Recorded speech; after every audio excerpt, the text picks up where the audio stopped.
तो हमारा next topic है जर्नल कैरेक्टरिस्टिक्स ऑफ एसिड्स। और हमने क्या क्या पढ़ लिया था, लिटमस सॉल्यूशंस के बारे में पढ़ लिया था, लिटमस पेपर के बारे में, phenolphthalein, methyl orange, and after that जो ओल्फैक्टरी इंडिकेटर्स होते हैं हमारे पास, वेनिला एसेंस हो गया, क्लोव ऑयल हो गया, onion ordered strip of clothes हो गए, उन सब के बारे में हमने पढ़ लिया था। उसके बाद हमारा नेक्स्ट टॉपिक है जर्नल कैरेक्टरिस्टिक्स ऑफ एसिड्स। तो पहले हम कम्प्लीटली एसिड्स के बारे में पढ़ेंगे, आफ्टर दैट बेसिस के बारे में, और फिर लास्ट में हमारे पास रहेगा साल्ट्स।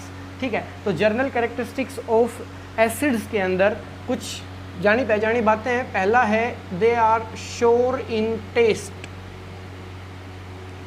जो कि हमने चैप्टर के बिल्कुल स्टार्टिंग में बताया था कि जो एसिड्स हैं वो खट्टे होते हैं। टेस्ट कैसा होता है उनका, श्योर होता है।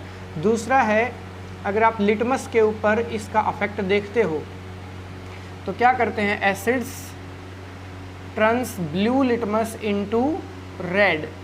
एसिड जो है वो लिटमस के अंदर कैसा कलर शो करेंगे, रेड कलर शो करते हैं। उसके बाद तीसरा है हमारे पास जैसे मिथाइल ऑरेंज। मिथाइल ऑरेंज का न्यूट्रल या नेचुरल कलर कैसा होता है भाई, ऑरेंज कलर का होता है।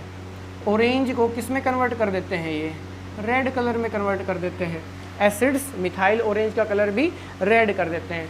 फोर्थ है हमारे पास लेटस से जो फिनोफिथलीन था, फिनोफिथलीन का कलर एसिडिक मीडियम में कैसा होता है भाई, कलरलेस। ठीक है, ये तो कुछ बातें थी जो हमने चैप्टर के स्टार्टिंग में पढ़ी हैं, हमें एसिड्स की जो प्रॉपर्टीज हैं वो पता है। उसके बाद नेक्स्ट हमारे पास आता है acids are corrosive in nature. इसका क्या मतलब है भाई, कोरोसिव इन नेचर। कोरोसिव जो वर्ड है वो कोरोजन से ही निकला है। अब कोरोजन के बारे में हमने फर्स्ट चैप्टर में पढ़ा है। कोरोजन क्या होता है, slow eating up of metals. ठीक है, लेकिन यहाँ पर इसका मतलब ये नहीं रहेगा कि ये मेटल्स को स्लो ईट कर रहे हैं। यहाँ पे कोरोजन का या कोरोसिव नेचर का मतलब क्या रहेगा हमारा, कटाव से, कि जिस भी किसी चीज़ के ऊपर एसिड गिरता है उस चीज़ को वो काट देता है। इसका मतलब क्या है, अगर आप सिंबल्स को देखोगे, जो कंसनट्रेटेड एसिड्स आते हैं उनके ऊपर कुछ इस प्रकार के सिंबल मिलते हैं। लेटस से यहाँ पर ये कोई भी चीज़ थी, यहाँ पे आपको एक ड्रॉप दिखाई देगी, ये एसिड की कोई ड्रॉप है, ये यहाँ पे इसके ऊपर गिरी तो इसका जो अफेक्ट है वो कुछ इस प्रकार से हो जाएगा। फिर दूसरी इमेज आपको इस प्रकार से मिलेगी। ठीक है, बुक के अंदर भी दे रखी है। तो इसका मतलब क्या हुआ कि जिस चीज़ के ऊपर एसिड गिरता है उस चीज़ का वो क्या कर देता है, कटाव कर देता है, मतलब वहाँ से उसको काट देता है। मे बी बर्न हो सकती है कोई चीज़, अगर किसी कपड़े के ऊपर गिर गया तो उसमें होल्स हो सकते हैं। अगर बहुत ज़्यादा कंसनट्रेटेड एसिड है और अगर आपके हाथ के ऊपर गिर गया तो इतना डेंजरस होता है कि अगर ऊपर से गिरा तो वो यहाँ नीचे से निकलेगा। इसका मतलब क्या हुआ कि हड्डियों समेत आपकी जो स्किन्स है, मसल्स है, वो कम्प्लीटली उसने जला दी है, उनके अंदर होल कर दिया है। इतने डेंजरस होते हैं। इसीलिए हमने स्टार्टिंग में एक और बात बताई थी आपको कि किसी भी केमिकल को हम टेस्ट नहीं करेंगे, उसका स्वाद नहीं चखेंगे। उसके पीछे रीजन यही है कि वो बहुत ही ज़्यादा डेंजरस होते हैं। ये है कोरोसिव नेचर का मतलब कि वो कटाव शो करते हैं, किसी भी चीज़ को काटने की क्षमता रखते हैं। दूसरी बात क्या है यहाँ पे कि या तो आपको कोरोसिव नेचर लिखा मिलेगा, ये सिंबल मिलेगा, ठीक है, किसके ऊपर, जो कंसनट्रेटेड एसिड्स आते हैं उनकी बोटल्स के ऊपर, या पॉइजन लिखा मिलेगा, ठीक है, और कोई डेंजर मार्क मिलेगा जैसे रेड कलर से क्रॉस हो गया, ठीक है, स्कल की फ़ोटो हो गई। समझ में आती है बात। तो ये कुछ जर्नल फिजिकल प्रॉपर्टीज़ थी जो कि हम बाहर से देख के ऑब्जर्व कर सकते हैं। अब इसके बाद हमारे पास इसकी केमिकल प्रॉपर्टीज आती हैं।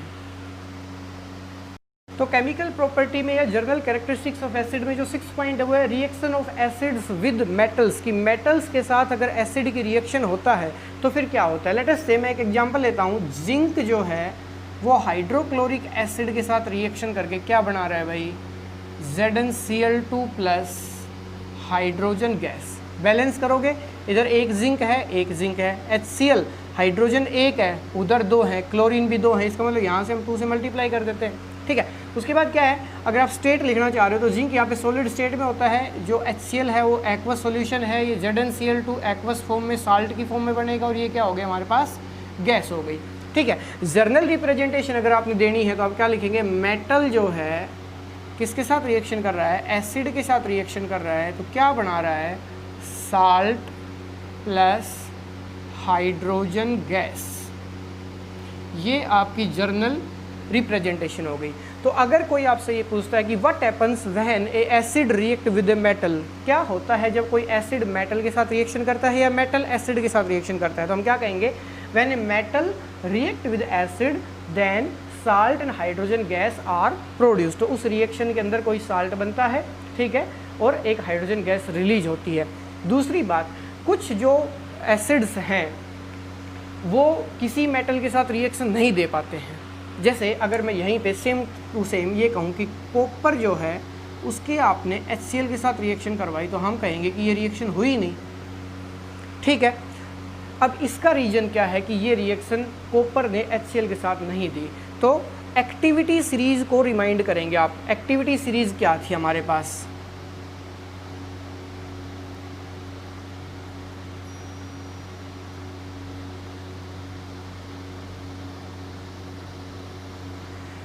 ठीक है, क्या था, potassium, calcium, magnesium, aluminium, zinc, iron, tin, lead, hydrogen, ठीक है। उसके बाद नीचे क्या थे हमारे पास, कॉपर, मरकरी, सिल्वर, प्लेटिनम और गोल्ड, ठीक है, यहाँ तक थी। ये हमारे पास क्या थी, हमारी एक्टिविटी सीरीज थी जो कि एक्टिविटी ऑफ मेटल्स को रिप्रेजेंट करती है। एक्टिविटी और रिएक्टिविटी ऑफ मेटल्स को ये रिप्रेजेंट करती है। तो अब कॉपर ने HCl के साथ रिएक्शन क्यों नहीं दी भाई, अब इसका एक्सप्लेनेशन कैसे देंगे हम। कॉपर जो है वो हाइड्रोजन से नीचे लाई करता है।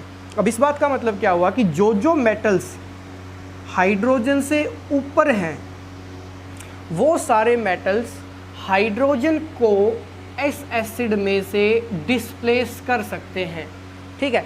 इसलिए जो reaction of acid with metal है, it is a type of displacement reaction. जो हमने फर्स्ट चैप्टर में डिफरेंट रिएक्शंस पढ़ी है, combination, displacement, double displacement, decomposition, उन्हीं में से एक ये पार्ट है कि जो जिंक है वो इस हाइड्रोजन को यहाँ से डिस्प्लेस कर सकता है, उसकी जगह पे खुद आ सकता है, ठीक है। अब ये क्या हुआ कि भाई जो कॉपर था यहाँ पे, उसने यहाँ पे हाइड्रोजन को रिप्लेस नहीं किया। क्यों नहीं किया, क्योंकि कॉपर जो है वो हाइड्रोजन से कम रिएक्टिव है। तो यहाँ से हमारे पास एक बात क्लियर होगी कि जो ये एक्टिविटी सीरीज है, रिएक्टिविटी सीरीज हमारे पास, इसमें हाइड्रोजन से जो ऊपर वाले मेटल्स हैं वो तो रिएक्शन देंगे एसिड के साथ, हाइड्रोजन गैस को रिलीज करेंगे, साल्ट बनाएंगे, लेकिन जो मेटल्स हाइड्रोजन से नीचे है एक्टिविटी सीरीज में, वो मेटल्स रिएक्शंस नहीं देंगे, ठीक है। दूसरा एक और है कि जो हाइड्रोजन गैस रिलीज हुई है, ठीक है, आपको कह दिया गया कि कोई रिएक्शन हो रही है, उसमें कोई गैस रिलीज हो रही है और आपको बताना है कि कौन सी गैस रिलीज हुई है। तो यहाँ से आप कैसे पता लगाओगे कि हाइड्रोजन गैस रिलीज हुई है, तो हमने आपको बताया क्या कि हाइड्रोजन गैस जो है वो पॉप साउंड के साथ बर्न करती है। कैसे, पॉप साउंड के साथ बर्न करती है। तो इसका सेटअप कुछ इस प्रकार से हो जाएगा, आपने एक टेस्ट ट्यूब ली, इसमें कुछ जिंक ग्रेन्यूल्स ले लिए, जिंक के टुकड़े हो गए, ठीक है, और इसके अंदर आपने एसिड डाला, यहाँ पे आप रबड़ कॉर्क लगा दो, ठीक है, ये स्टैंड से इसको होल्ड कर रखा है हमने। यहाँ पे एक क्या लगाओगे आप, कोई भी ऐसी ट्यूब या फिर कोई भी ग्लास की रोड जिसके अंदर होल प्रेजेंट है, मतलब यहाँ से आप गैस निकाल सकते हो, और इसको आपने किस में से पास करवाया, यहाँ पे आपने क्या ले रखा है, सोप सॉल्यूशन। इसके अंदर क्या है आपके पास, सोप सॉल्यूशन। तो इसका क्या फ़ायदा होगा, इसमें से जो गैस आएगी वो गैस कौन सी रिलीज हो रही है, यहाँ से हाइड्रोजन गैस, वो यहाँ से आएगी, यहाँ पे उसके क्या बनने लग जाएंगे, बबल्स बनने लग जाएंगे। बबल्स बनेंगे और यहाँ पे आप क्या लेके बैठे हो, कोई भी कैंडल या फिर बर्नर है यहाँ पे आपके पास, कैंडल हो गया, लाइटर हो गया, ठीक है, बर्नर हो गया, कोई भी चीज़ जो चीज़ जलती हो, ठीक है, माचिस की तिल्ली हो गई, वो लेके बैठे हो यहाँ पे, ठीक है। तो यहाँ से जो गैस रिलीज हुई, यहाँ पे आके क्या होगा, वो पॉप साउंड के साथ बर्न करेगी, ठीक है, समझ में आती बात। तो अगर वो पॉप साउंड के साथ बर्न करती है तो हमारे पास क्या क्लियर हो गया कि जो गैस रिलीज हो रही थी, यहाँ पे जो गैस रिलीज हो रही है, कौन सी गैस रिलीज हो रही है भाई, हाइड्रोजन गैस रिलीज हो रही है, ठीक है, समझ में आती है बात। उसके बाद एक एक्टिविटी और दे रखी है, कुछ एग्जाम्पल्स ले रखे हैं कुछ मेटल्स के, ठीक है। क्या क्या एग्जाम्पल ले रखे हैं? फॉर एग्जाम्पल आपके पास मैग्नीशियम हो गया, जिंक हो गया, आयरन हो गया और कॉपर हो गया। ये 4 मेटल्स आपने ले लिए और इनकी रिएक्शन आपने किसी एसिड के साथ करवानी है, लेटेस्ट से HCl के साथ करवानी है। HCl के साथ करवा दो, H2SO4 के साथ करवा दो। हम नॉर्मली ये 2 एग्जाम्पल पढ़ते हैं, HCl एंड H2SO4, ठीक है। तो अब अगर एक्टिविटी सीरीज के बेसिस पे आपको ये पूछना है कि इन चारों मेटल्स में से कौन ज़्यादा रिएक्टिव है, तो आप बहुत आसानी से बता सकते हो कि जो मेटल ऊपर लाई करते हैं वो ज़्यादा रिएक्टिव होते हैं। किन्हीं भी मेटल्स का अगर कंपैरिजन करना हो तो जो मेटल ऊपर है वो ज़्यादा रिएक्टिव है, जो नीचे है वो कम रिएक्टिव है। तो सबसे ऊपर कौन है? मैग्नीशियम नंबर 1 पोजीशन पे। उसके बाद कौन है? जिंक नंबर 2 पोजीशन पे। उसके बाद कौन है? आयरन नंबर 3 पोजीशन पे। उसके बाद कौन है? कॉपर नंबर 4 पोजीशन पे, ठीक है। यहाँ से एक और बात पता लगी हमें कि जो 4 मेटल्स की हमने रिएक्टिविटी चेक करनी थी उनमें से ये जो है पहले नंबर पे, ये दूसरे नंबर पे, तीसरे नंबर पे और ये चौथे नंबर पे। और जो चौथे नंबर वाला मेटल है, मतलब जो कॉपर है, वो एक्चुअली रिएक्शन देगा ही नहीं। क्यों नहीं देगा? क्योंकि वो हाइड्रोजन से नीचे लाई करता है। जो मेटल नीचे लाई करेगा वो रिएक्शन नहीं देगा। तो इन 4 मेटल्स को आप एक्टिविटी के बेसिस पे या रिएक्टिविटी के बेसिस पे अरेंज कर सकते हैं। और ऑर्डर क्या रहेगा हमारे पास? अगर डिक्रीजिंग ऑर्डर में लिखूँ मैं तो magnesium is the most reactive, after that zinc, after that iron और सबसे कम रिएक्टिव कौन रहेगा भाई? कॉपर रहेगा। तो ये इनका डिक्रीजिंग ऑर्डर हो गया रिएक्टिविटी का। अब अगर इसी ऑर्डर को आपको एक्टिविटी सीरीज याद नहीं है और प्रैक्टिकल बेस्ड क्वेश्चन आपसे पूछा गया कि आपको लैब के अंदर मैग्नीशियम और हाइड्रोक्लोरिक एसिड की रिएक्शन करवानी है, जिंक और हाइड्रोक्लोरिक एसिड की करवानी है, फिर आयरन और हाइड्रोक्लोरिक एसिड की करवानी है और उसके बाद कॉपर और हाइड्रोक्लोरिक एसिड की करवानी है, ठीक है। और फिर आपको जो लैब में जो आप एक्सपेरिमेंट कर रहे हो उस टाइम पे उसको देखते हुए आपने बताना है कि किन चारों में से कौन सा मेटल ज़्यादा रिएक्टिव है। तो सबसे सिंपल सी बात तो ये है कि कॉपर के बारे में तो हमारे व्यूज़ बिल्कुल क्लियर है, क्योंकि कॉपर तो रिएक्शन देगा ही नहीं। अब कॉपर रिएक्शन नहीं देगा तो इसका मतलब हो गया कॉपर तो सबसे कम रिएक्टिव हो गया। दूसरी बात, फिर क्या आएगा?